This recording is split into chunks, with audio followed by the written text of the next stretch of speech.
Ladies and gentlemen, welcome to the DataArt series of webinars on trends, technology, and thought leadership.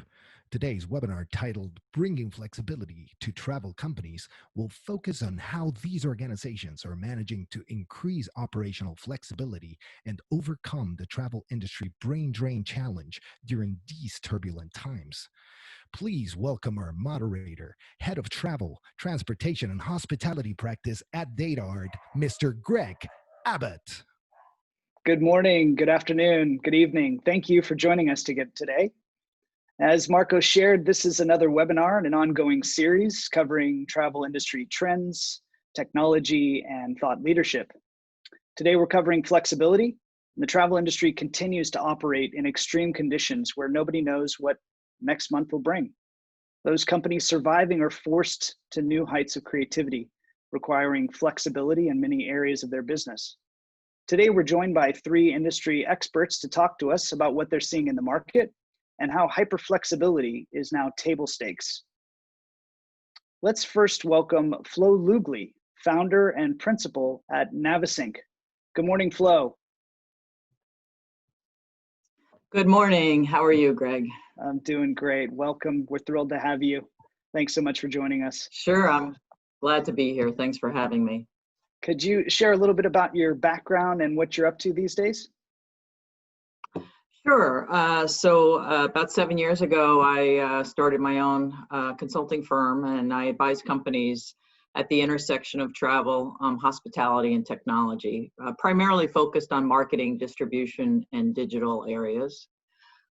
Currently, I'm engaged with a large U.S. hotel company as a part-time interim chief commercial officer for the second time in 2 years, really helping them manage a very large global IT and business separation project. I also sit on advisory and boards for a handful of travel tech companies, and also am part of the Expedia Industry Quorum of Advisors. So I try to keep myself busy. It's a lot of hats you're wearing there. I think you were in an interim position at the beginning of that when we met. You were helping Apple Leisure Group and Cheap Caribbean through some transformation there. I was, yes. Yeah. Well, I was interim president for cheapcaribbean.com during that time frame. Well, it's great to have you and to tap into your experience. Thanks for joining us. Please welcome Mitch Gross, Managing Director at 12 Squared Growth. Good morning, Mitch. Hi, Greg. Hello, everybody. Great to be here. Thanks for having me. Great to have you, Mitch. So tell us, what's your day job these days? I was afraid you were going to make me go after Flo. That's tough act to follow, Flo. I advise companies on profitable revenue growth. I'm a growth guy, and that generally extends to technology, travel, and travel technology. It can be anything from go-to-market strategies, new product conception through launch, developing new channels, targeting acquisitions, capital raise, the whole gamut. But there's always a very, very strong emphasis on execution. I kind of fundamentally believe that as consultants, if you're not hands-on enough to see the results of what you do, you're just not as helpful to people. Yeah, you are quite hands-on and head in to the engagements where we've had a chance to work together. So looking forward to having you share some of your experience. And do you say you're working mostly with SMBs or enterprise or both? No. Or yeah? I have kind of drawn the line at a couple of $2 billion in revenue. So okay. It runs the whole gamut. Right now, I am doing board work and advisory work with a little more toward the early stage companies, but I have major clients up through about 400 million in revenue, thereabouts, and some that are more mid-sized and some that are pretty early stage startups. I've worked with people pre-revenue and then continue that relationship through their growth stage. Great. Well, looking forward to hearing the varied situations you've seen to cover flexibility this morning. So thanks for joining us. Finally, please welcome Guido Becher, who's head of travel at Rappi. Good afternoon, Guido. Good afternoon, Greg. How are you? Good, good. Lovely to have you. Where are you dialing in from in the world today? I'm Buenos Aires right now. Yeah. Okay. All right. And for those of you that are not yet familiar with Rappi, Rappi is Latin America's largest on-demand delivery app. I believe it has its sights set pretty much to offer everything to its customers, including now travel. So Guido, tell us a little bit about yourself and what you're up to at Rappi. Well, I'm also from the travel tech industry. I am the founder of Netactica. I was 16 years ago, helping companies all over Latin America with travel technology projects, OTAs, loyalty programs, banks, travel agencies, tour operators. And since last year, I joined Rappi to create, to build a startup inside another startup. Well, Rappi is a huge startup right now. Travel, it's a small one inside this huge company. So it's been fun. It's crazy to create a new travel startup these times, right? Yeah, help us understand when you say big startup, what does big mean for Rappi? Well, Rappi has raised almost $2 billion in rounds since last year's, from Sequoia to SoftBank to T. Rowe lately. So, and it grew all over Latin America as a super app with starting from groceries and food delivery to many other verticals, and now travel. Yeah. Wow. Fantastic. 2 billion, huh? That's a Yeah. a lot to spend. Yeah. Yes. Well, super. Well, let's dig into today's topic. So we're going to kick off with a question for each of you to consider.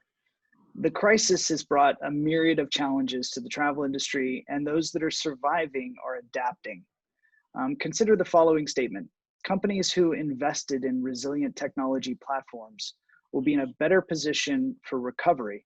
Agree, disagree, and why? Who wants to start? I'm happy to jump in. So I fully agree with that. And I think something to think about is, is the definition of resilient technology actually starting to change a little bit? I mean, historically, it's been about stability, scalability, redundancy. But those are still very important. I think flexibility and nimbleness needs to be built into your tech stack and your architecture, because what we've seen certainly over the last 6 or 7 months is the need to quickly react, fish where the fish are biting, and even some changing business models in order to take care of some of the short-term opportunities to drive revenue. So yeah, I think a resilient tech program is extremely important. I think you need to marry that with a resilient business processes and business capabilities as well, because one doesn't live without the other. Yeah. Do you see anybody? I'll jump in. I'm sorry. Sure. One question, Flo. Do you see anybody who you really look at and who's doing it well or doing it right? There's a couple that I've read about. I know that, for instance, in China, who obviously were equally as hard hit, there was a car rental company whose revenues just basically tanked, 90-95% or so. And so what the company did is, they reacted almost like a startup company, and they invested in some additional tools around segmentation and social listening and so forth, to develop some new use cases, and then redeployed their technology to really go where people, like I said, where the fish were biting. So nobody was using public transportation. And so they were able to actually target customers and almost become almost like a ride share, if you will. So from a car rental company into a ride share type of company. So and they saw their revenues bounce back, fairly considerably, and were able to sort of weather that initial downturn in China. Yeah, what a pivot. Yeah, absolutely. So I think the classic resilience definition of how can we restore systems in the case of a major disruption can be a disadvantage in this environment because it's based on a presumption that things are going to get back up to 100. How do I get back to my 100%? And the bigger question is, am I over investing to get in those systems? And that's going to draw people, it's going to draw resources, consume cash, and so forth. So there's a real risk of overbuilding. Now, having a technology platform that has flexibility and can be retargeted. Let me lose the glasses because the glare is annoying. Sorry, folks. The ability to pivot and the flexibility is really key. And I would look at resilience in three ways. So the first is technical resilience. The second is financial resilience. So how can you maintain your business at 10, 20% revenue levels really indefinitely? And maybe the most important one is emotional resilience. So how do you keep how do you keep everyone's heads and everyone's hearts in the game, seeing through the end without being overly optimistic to the point where no one believes you anymore? One really good example of this, and is it okay to name names on companies? They're okay with it. A good example of this is travel and transport. Travel and transport is a large travel management company headquartered in North America. They announced the intention to merge with CTM out of Australia. Some of the things that they did were to change their database structure so that they operated independently. They've become very API driven, so that they're very quick to be able to onboard new technologies, whether that's ConnectPass or some of the things that are coming out of ATPCO and so forth. And the other thing that they married with that is creating organizational pods. So they're agile, but they're also pod agile. So that means there's a database team, there's an algorithm team, there are other sorts of things like that that allow them to move very, very quickly, even within an individual project. What's a great point, Mitch. Let me ask you, when it comes down to, I hadn't thought about the emotional resilience, but you're absolutely right. What strikes me is how many of my friends and colleagues have left the industry. So there has been a tremendous amount of people who have just said, look, it's time to go. The recovery's too long for me to wait it out. I'm not going to get a bonus for 2 years, or, I've got to take a salary cut, and I've got to pay a mortgage, and so I've got to leave. Companies, what do you see? And I don't know if this has affected travel and transport, but from your perspective, if they're able to create these new, more nimble, agile environments, how are they doing it with less people? I don't want to speak too much to anything that is specific to financials or other sorts of things like that. Sure. So I would say not just with travel and transport, or not speaking to them specifically, but across the board, there's a huge move toward elastic IT and mobile resources. So, and I see this down to startups with a very small team. So Shep, for instance, pretty early stage, handful of people, they have an outsourced relationship, but it's with a company that they have a long-term relationship with, and they are able to scale up, for instance, when there are implementations, from say 1 person to 5 people like this. And so it's like, okay, it's 4 people, but it's also 5x. And that gives them tremendous mobility. From a cost perspective, when you look at bigger organizations, at the cost of recruiting, onboarding, dealing with turnover, which has increased quite a bit, there's a lot more that goes into the expense side of the equation with having full-time staff that you can weigh off against more outsourced relationships. The key to success here, I think, is having the right company. They need to be a virtual member of your team, understand your culture, be willing to constructively challenge, and really be like virtual employees. It's not just code for hire. Aren't we all virtual these days? Yeah. Sorry, that's a great point, Mitch. Guido, what's your thought? Well, on your question about the resilient technology, I like what Mitch, well, what you both said, but sometimes maybe resilient technology is more related to infrastructure, right? Getting back up, and like Mitch said, maybe not overspend. Maybe this is a sub case of the resilient technology, but the flexibility to be able to have much more flexibility on the front end. A lot of the things being done, the messages on talking about OTAs, right? Booking engines, where you see that you needed flexibility to show new messages, to say, oh no, to that destination you cannot go, to add new filters now, if it's a workation destination, if the hotel is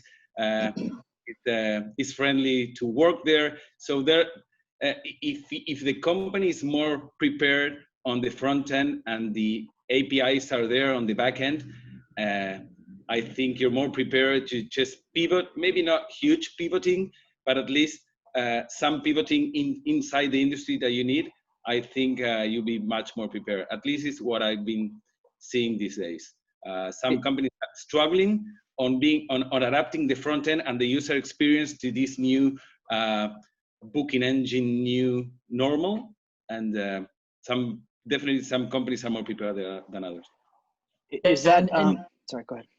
I was going to just sort of add a bit to Mitch's comments about pods and what travel and transport did.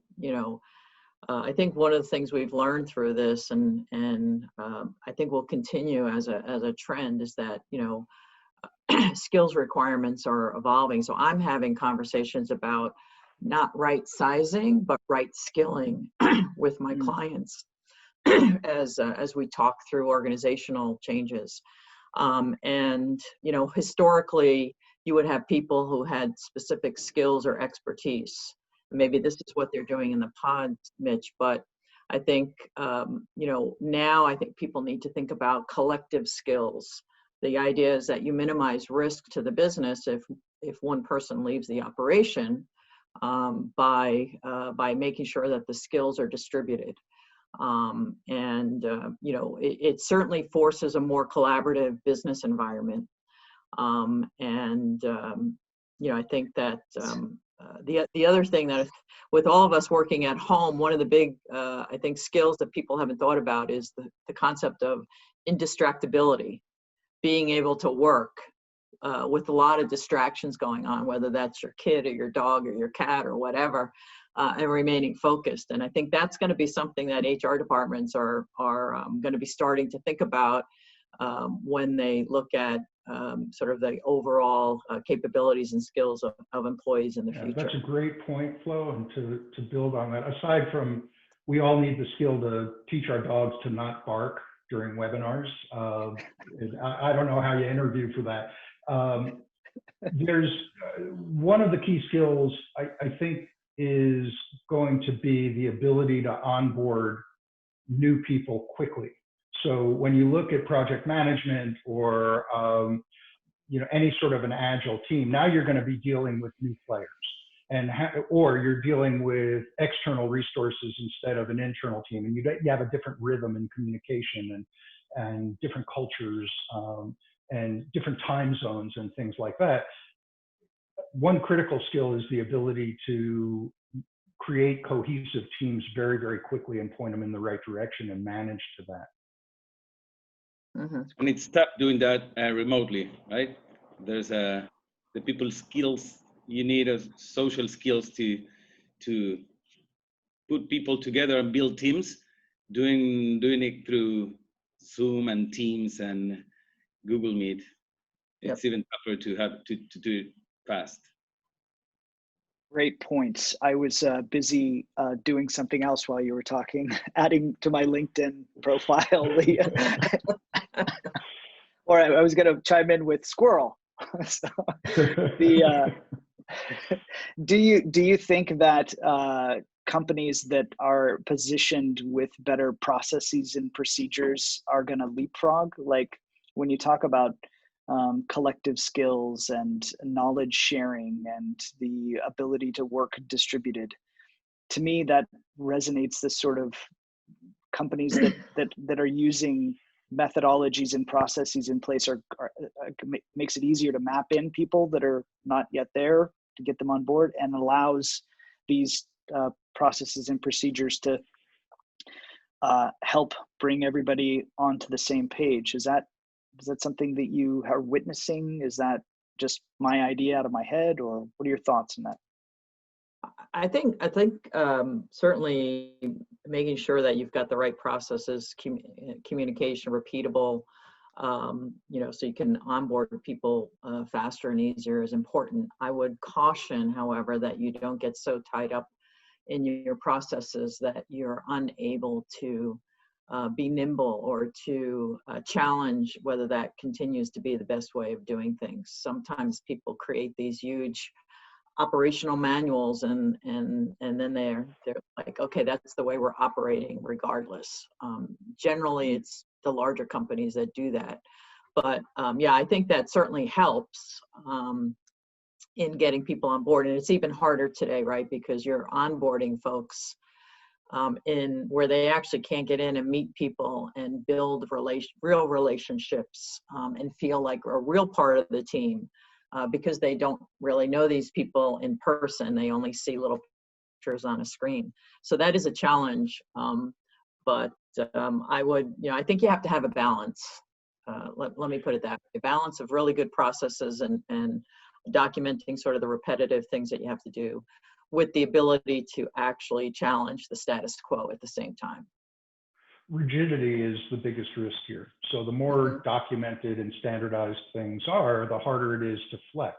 So you could look at the question from a few different angles. One is, yes, having a consistent process that people become really good at is terrific, and to the extent that you're going to the same flexible resources, they get used to it.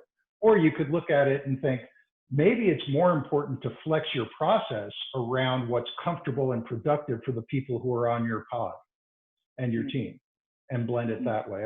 Some of you have heard me, if you've been on stuff like this before, use the music analogy that it's more like playing jazz or rock than it is like playing classical music. If you play classical music, there's a set score and you practice it and you play to it. And there's a lot of intonation and feeling and all of that stuff. That's great. But that's what you practice. In more improvisational ways, you practice all the time, not so that you can play what you practice, but so that you can forget about everything that you practiced, be in the moment, and make beautiful music right there wherever it takes you. Yeah, one of the problems of maybe having solid processes defined is that nowadays, many of these, if they're rigid, that's a problem. Like Mitch said, in Rappi, maybe one of the first new processes and that were developed and communicated was the work from anywhere, right? And probably those, and it's a big program. It was presented to thousands of employees. And at the same time, I heard a friend of mine working at one of the big consulting firms that I don't want to mention. They were called home. He was in France. I know everybody has to go back home where the company hired you because of liabilities, labor liabilities, let's say. So you see two approaches there. And in the case of Rappi, there's a work from anywhere new process, let's say, strategy. And that was built mainly after this COVID situation. So not only having the processes in place, but if they're too rigid and you cannot pivot fast, not only the technology, but the HR strategy, I think there's a point there. That's great. What do you think in terms of like that you're seeing evolve? This is I put this in my own mind in quotes. I say best practices, right? But what kind of things are you witnessing in the market in terms of dealing with this new paradigm of flexibility? Are there advice that you can offer the audience, or best practices in terms of either on the technology front or the operational front that you see working? Well, I can give you an example of something I did when we were launching in March the new travel business in the fastest growing business in Latin America, and we pivoted very fast. I mean, this is what I did internally. I know that the opportunity was there because Rappi is more than travel. So what we did is taking advantage of the technology we had already that I brought from my previous company, was the integration to loyalty programs we had. So we realized that people were not going to travel. So we said, okay, what do we do to remain relevant and keep the team motivated and not lose talent? The talent we built for the travel team, they could go away to other e-commerce or other projects or whatever. So what we did was integrate to some loyalty programs, so you would be able to exchange your points or your miles for credits in Rappi to buy burgers, to buy from the pharmacy or for groceries. Instead of traveling, people were concerned that the airlines might not survive, so they were full. They had their accounts with lots of miles and points. So we gave a tool for them to be able to redeem the points and miles for hamburgers or for food, and it was great. We used the same team and a part of the technology, and that's a small pivot we did to get by this month. That's fantastic. What a great use case. Yeah. Yeah, it was very important to also to keep the team working and motivated and having transactions inside the system. That eventually is giving us some great new opportunities on the travel side. But that's yeah, that's a great case. You know, I think this situation that we're in has forced many companies to really look at, as I said, their skills and to build better collaboration between the business and the IT organizations, which in many of these companies are siloed and are not aligned, certainly from even from an incentive perspective. And I think it has forced the business to understand some of the IT challenges and structure better. So and vice versa for IT to really understand the business drivers. And you know, in a handful of the folks that I've talked to, we've developed a process, and I don't like that word process, but really I guess a thesis that says if we're going to make investments, because there are limited funds and there are limited people, we really have to prioritize, and that's a challenge for some companies, right? I always, you know, say if everything is a priority, then nothing is a priority, and so we have to create some discipline in the way that we're approaching what is it that we're going to be able to do. What is going to have the highest return in the shortest period of time? What's the low-hanging fruit? And it forced a lot of these silos to start to be broken down. And hopefully that will continue when the recovery is here, and we'll come out of this a lot stronger, a lot more disciplined, and a lot more ROI focused for the capital that's being invested. Yeah. One of the things that is sort of built in and builds on your point, Flo, is what people are willing to pay for. So, you know, in ROI, there's also a timing component. And so that lens of, which is really born out of desperation in some cases, or at least being realistic, forces you to really do fewer things and do only those things that people want enough that they'll put a dollar or a monetary value on it. I think Guido's point is that's a really excellent example of incremental innovation, and that's huge. So it sounds like what your company did, Guido, is it took existing capabilities, existing products, and it pointed them in a little different direction, and it applied them in new ways, new categories, so that you could get to market quickly, and also so that you had a user base that knew how to redeem points. They're just redeeming them for something different. So I work with a company, Cornerstone, which provides automation and data solutions to travel sellers. They had a tool that was used by corporate agencies for their clients to monitor policy compliance. And so there's an opportunity for them to look at a reservation, compare it to policy, and then communicate to people based on their individual plan. So maybe they took a premium class of service and they weren't supposed to, and they'd get a message. We realized pretty early on in talking to folks that there would be a strong need to point this toward health risk. So the ability to say, I'm going to approve this trip based on how risky the destination is. Do they need to quarantine? Is it high risk, low risk? And so an incremental piece to bring that risk data in wasn't nearly as big a leap because there was a capability already in place. The other thing that we learned is that what people were much more interested in was the personalized messaging component.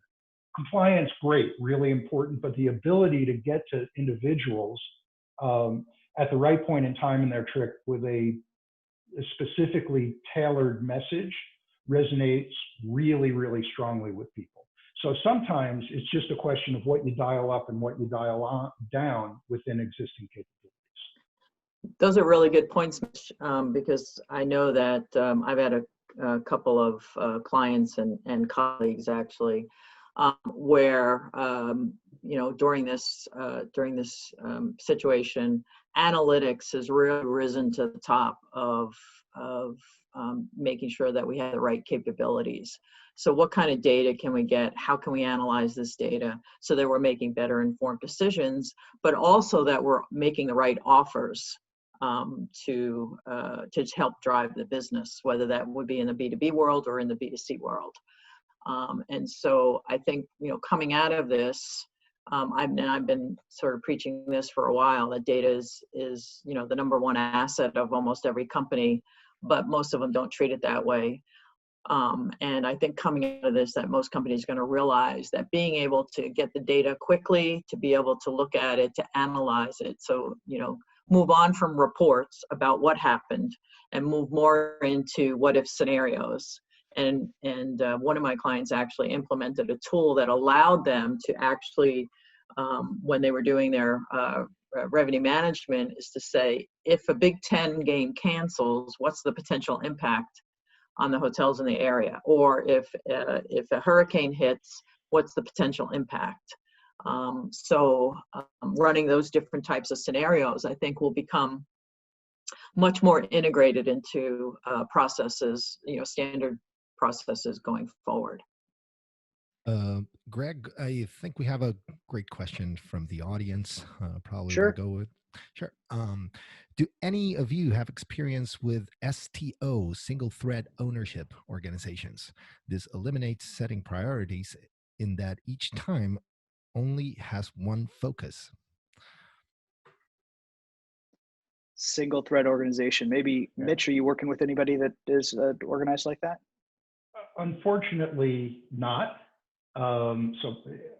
But I work with a lot of organizations that have MTO, multi-thread organizations, and it's really challenging. And I think some of it's a function of scale also. When you have a small team that is responsible for maintaining a customer base on existing products, and then they also have to develop new stuff on top of that, it's really tough to hold the focus. And I think that this is a case where the elastic resources come in and really disciplined prioritization, like Flo was talking about, where if you're going to organize that way, for one, you have to have a safety valve so that if there is a client issue with existing products or a major implementation or something like that, you have a place to put that doesn't distract from your single thread focus. Really important to set it up that way. And you can't do too many of those things at once because the resources, especially in this environment, are spread so thin. Back to Flo's point about, I kind of look at it, synthesizing what you said is back to sort of never waste a good crisis, which the crisis comes in and it starts bridging the gap between business and tech. And really what they're focused on is survival of the business. And therefore they have to make really hard decisions on prioritization.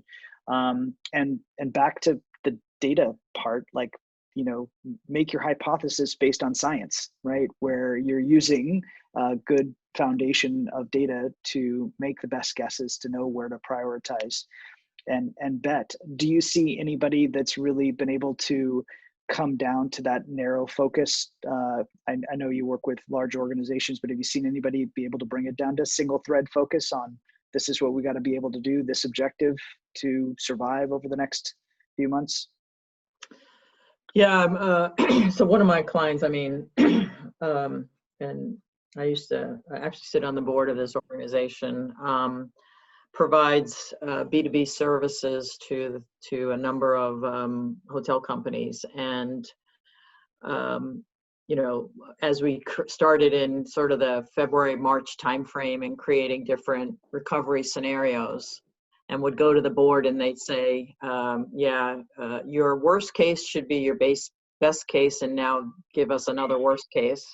And had the recovery going out into 22, 23, and even into 24 for some markets, based on the segments that these brands were in. We basically identified that you know, we were gonna focus on one thing. And that was positioning the company and our services so that we were ready to hit the ground running when the recovery started. And we had that sort of, say, mid next year, if you will. So for that time frame, there was we said we were going to take capital. We were going to obviously right skill and right size the organization, but we were not going to sort of hamstring the company by not doing the investment, so that when we hit the ground running come next year, the project would be done. We could roll it out and be ready when the recovery started in that particular segment. Yeah, it's a great example. I'm not sure that answered the question from the audience, but thank you for the question. In terms of, yeah.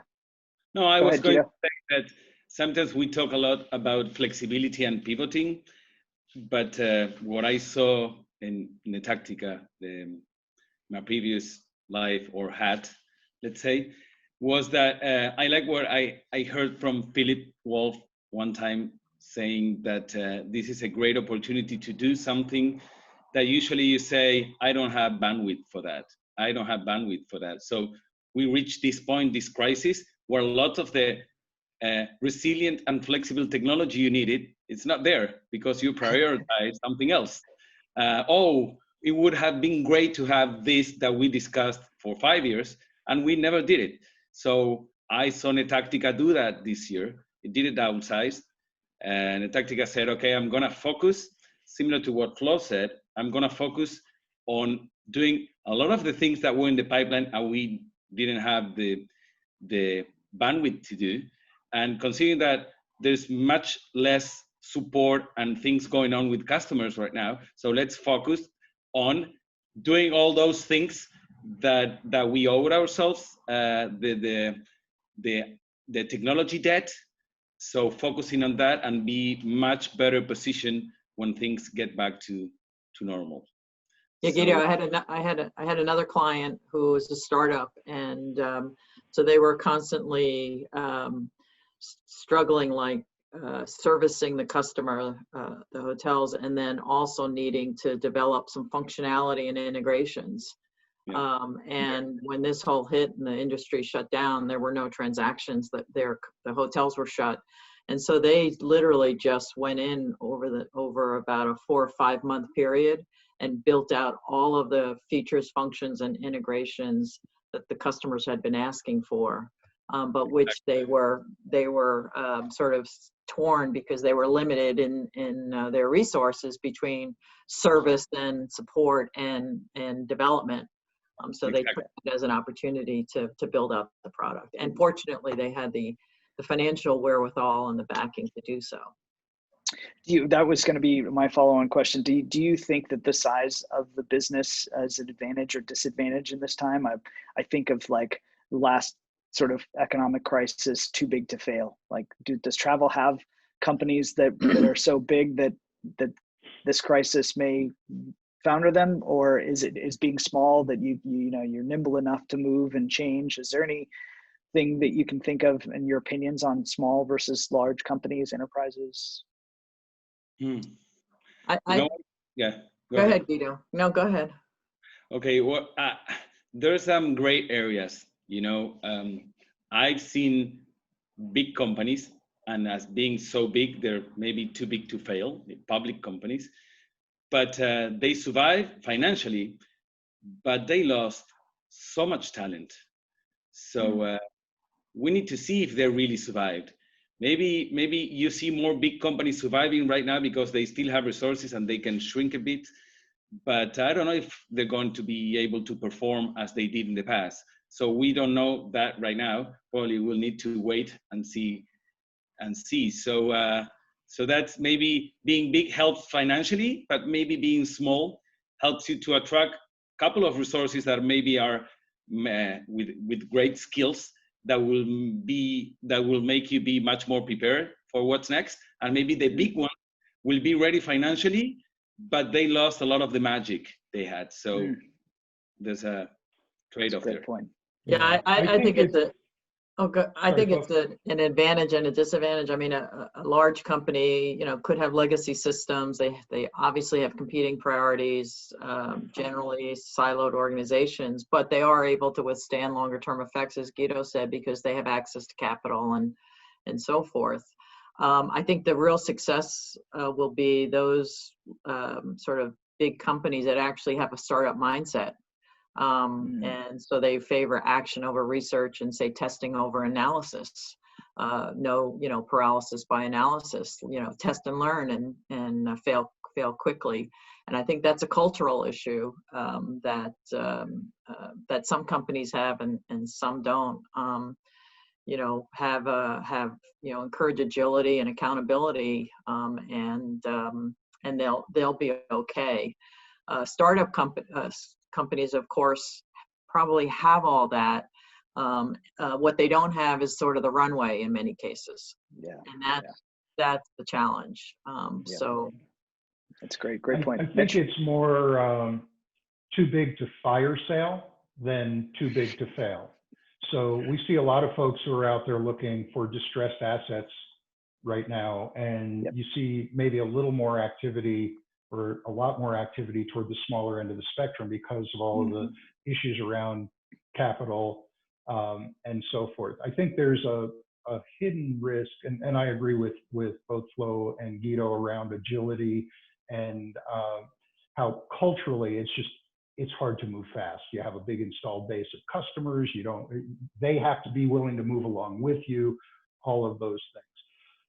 Pivots create an especially difficult challenge for venture-backed companies that may need another round. So I've seen it with several of the companies that I advise that pivot for really, really good reasons, but everything takes longer, and especially now it takes a lot longer because the investors have no benchmarks. How do you look at future revenue streams and potential when there's nothing to anchor to? History is not projectable, right? And so they're likely to find themselves in a situation where they're moving in a good direction, but they haven't realized the result yet. And investors, I've seen it happen where they'll say, this looks really great. Come on back in 6 months when you've got some traction and we're seeing market acceptance and a good fit and so forth, and let's talk then. Got to have 6 months to prove that out. Yeah. That's going to be tough on the little guys. Yeah, but I think you made a good point. There's still money flowing into travel, lots of money actually flowing into travel. So we should all take hope in that fact. Ladies and gentlemen, Flo Lugli, Mitch Gross, Guido Becher, thank you for your time. Have a great day. Thank you. Very much. Thank you.